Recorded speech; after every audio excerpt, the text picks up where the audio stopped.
I tried to hate her.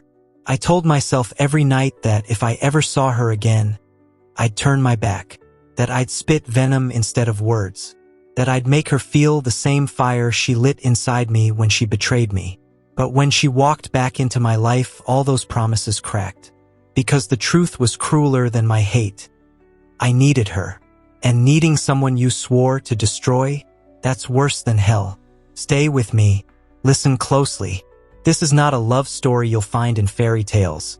It's darker, sharper, and it will drag you into places where passion feels like punishment and salvation tastes like sin. If stories like this pull you in, subscribe now, so you never miss another dark romance that twists your heart and refuses to let go. Now, let's begin. The first time I saw her again was at my brother's funeral. Of all the places in the world, she had to appear there, dressed in black, her hair falling in loose waves, her eyes lowered as though she carried her own private grief. I should have ignored her, should have walked past her like she was just another ghost haunting my past.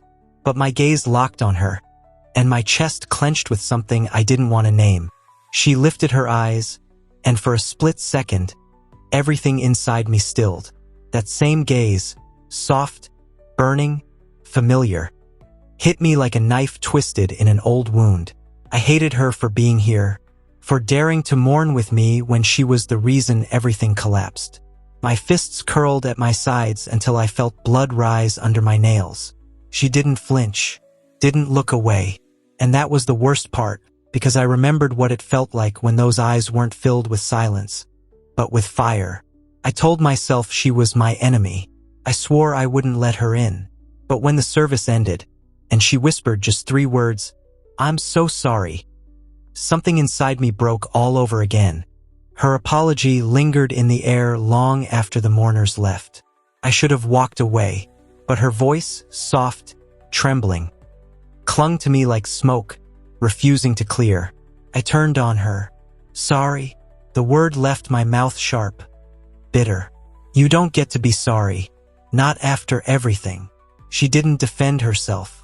She only stared at me with those unblinking eyes, and I hated that silence more than any excuse she could have given. We were alone now. The graveyard was quiet, heavy with loss, and still she stayed. "Why are you here?" I demanded. Her lips parted. "Because you shouldn't have to bury him alone." A cruel laugh escaped me. "Alone is all I've ever been. Thanks to you." The words cut, but she didn't move. Not an inch. That was her way. She didn't fight with fire. She fought with stillness, with the unbearable weight of her presence.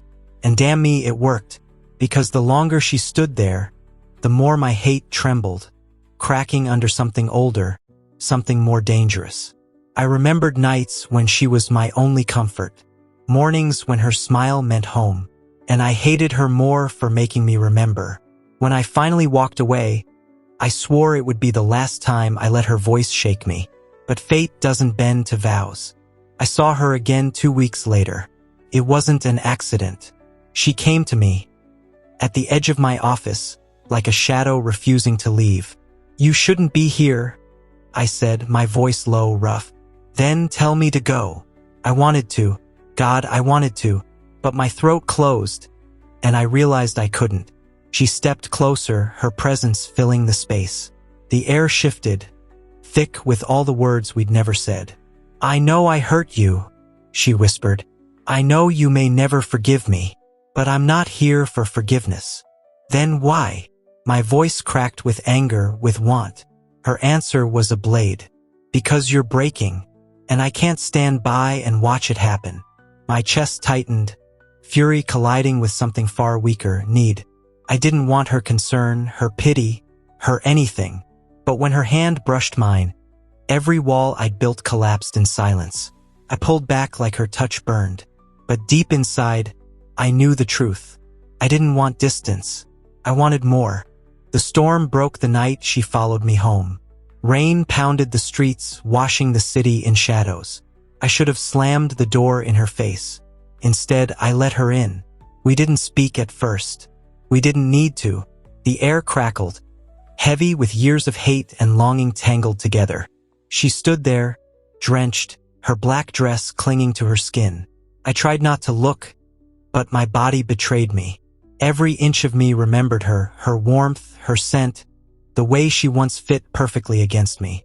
"I shouldn't be here," she said softly. "You shouldn't," I agreed. Neither of us moved. When she finally stepped closer, I didn't stop her. Couldn't. Her fingers grazed my jaw, and something inside me shattered completely. Hate, grief, longing. It all bled into one unbearable need. Our lips met like a war and a surrender all at once. Every kiss was punishment, every breath, salvation. And I knew then, I could lie to myself 1,000 times, but I could never escape her. She was my ruin, and somehow, she was the only one keeping me alive. Morning light revealed the truth I'd been running from. She lay beside me, fragile and fierce all at once, like the world could break her, but she'd still fight it.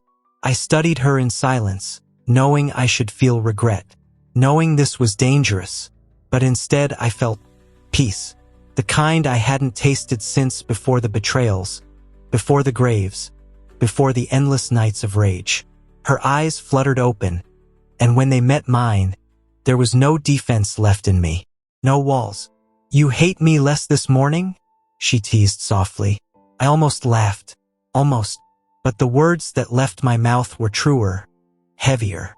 "I tried to hate you," I whispered. "God knows I tried, but you're the only thing holding me together, my only salvation." Her hand found mine, and in that simple touch the war ended.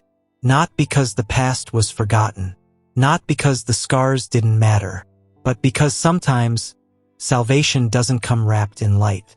Sometimes it comes dressed in the very darkness you swore to destroy. And maybe that was enough. If the story gripped you, if it made you feel the fire of hate turn into the ache of salvation, then don't let go just yet. More dark romance stories, full of betrayal, obsession, and dangerous love, drop here every week.